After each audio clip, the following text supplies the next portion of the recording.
What is up, guys? We got a new Darksiders Genesis trailer released from Gamescom 2019 here recently. I think that was yesterday, actually. And I just wanted to shed some opinions and thoughts on it. Pretty excited for it, actually.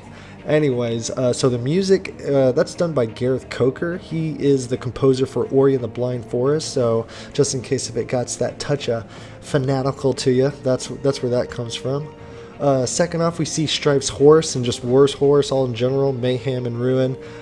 It's cool to see them out in the open. They're doing combat on them, and they're like riding in these valleys with heightened walls on either side, which is cool. So it kind of makes me feel like, as I mentioned in one of my earlier videos, that they'll have bigger areas to traverse, and the horses aren't just going to be some sort of add-on. It looks like they're going to be actually a part of Darksiders, just like they were in 1 and 2. So it seems like that's pretty cool.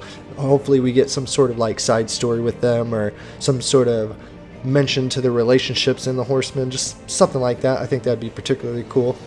Okay, let's move on to like the attacks and just the colors. So I went back to the older footage, to like the teaser trailer of Darksiders Genesis, the first one they showed, and it seems like in that one, War's crossblade is red and it's a little bit dimmer. In this newer one that we're seeing here, it's blue, and just Strife's colors, just everything that he's doing with his like little hand blades, just every attack in general seems a lot more amped up. So either this is like an updated version of the game, or these are upgraded weapons that we're seeing in the progression of the story in the game itself, with upgrades and items and all that stuff. Either way, it's cool. It's really poppin', and it's really like the way they do the attack animations, and with the colors, like the attacks look really heavy, really visceral. I love the way Strife moves with his different attacks. He's got like a tornado thing, it looks like, hand blades that he's got, his guns. They're bringing back the finishers, which is cool. You see War like throw an enemy off the cliff or whatever. Just overall aggression and speed in the combat. And to me, Darksiders, like, they got this audio, this sound, they just got really good sound to me, and their metal always sounds heavy. So whether somebody's swinging her sword or a gate's opening, like, their metal just always sounds heavy. Anyways, moving along here, the combat in general, it does look like, besides the way it looks, the way it is going to handle, like on the controller and on the sticks in general, I feel like it's going to be one of those fast-paced, a lot of enemies surrounding you, you're like managing your specials and your weapons, maybe some reloads there with Strife. You got War with your blade and just, you know, taking out enemies and going from horse to foot. Like, I bet is really cool. I do wonder if they're going to allow you to jump on the horse at any given moment or at any time. Probably not, but whatever. This is no place for a horse.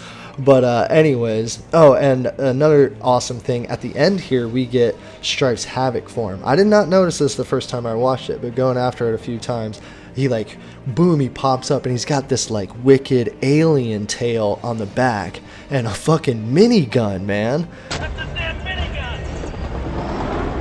Like, this is the Havoc form. Like, this adds to all the other 4 Havoc forms very nicely. It complements them all. It's just as different.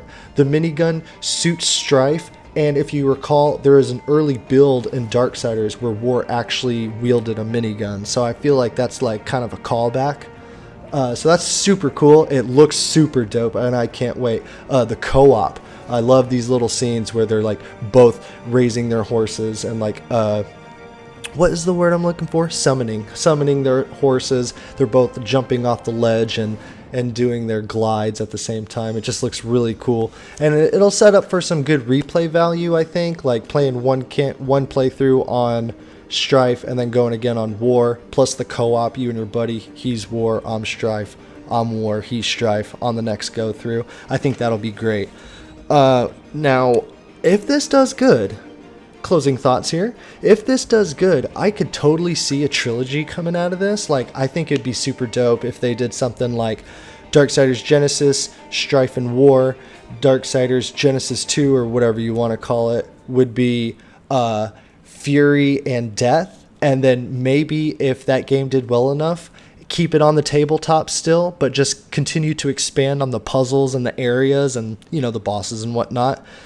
combat moves and stuff, and then make a third and final one where it's 4-player, and it could be like its own Darksiders spin-off. It's not like a complete Darksiders 4 with all, but I feel like because they're using the top over, it can power much more from the multiplayer perspective. If I I don't know how video games work in general. Like, I don't make them, I just talk about them or whatever, because I like the lore and the fantasy swords and shit. But I mean, for the most part, like, I just feel like it's possible more so on this Diablo, quote unquote, air quotes, esque, than it would be like a third person, like hack and slash or whatever. Like, I'm playing Remnant here recently, and that 3-man squad for a shooter, it's really nice, really fine. The scaling is great. Even for a shooter, like 3-man squads, it's all good. Made from like the brother of Airship Syndicate, Gunfire Games or whatever, with Joe Mad over there, or with David Adams and stuff. But anyways, guys, okay, so I'm Machine Gun Mike. I've been rambling on enough. I'm going to leave it to you here. I'm out. Peace.